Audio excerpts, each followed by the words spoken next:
बिस्मिल्लाहिर्रहमानिर्रहीम अस्सलाम वालेकुम। आज हम बनाने मज़ेदार पिस्ते की बर्फ़ी।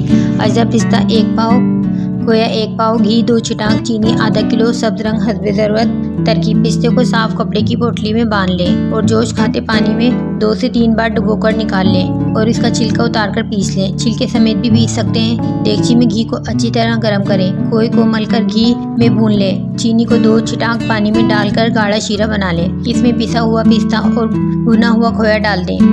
सब यकजान हो जाएं तो पककर किनारों पर लगने लगे तो फ़ौरन उतार लें। तबाक के ऊपर घी मलें और तबाक में निकाल लें। केवड़ा मिलाएं और ठंडा होने दें। सख्त होकर जम जाए तो टुकड़े की वर्क लगाकर काट लें। मज़ेदार पिस्ते की बर्फ़ी तैयार है। व्यूवर्स, इसी तरह की अच्छी रेसिपीज़ के लिए चैनल को सब्सक्राइब कर दें, बेल आइकन को प्रेस कर दें ताकि आने वाली मज़ेदार रेसिपीज़ आपको मिल सकें। Thanks for watching.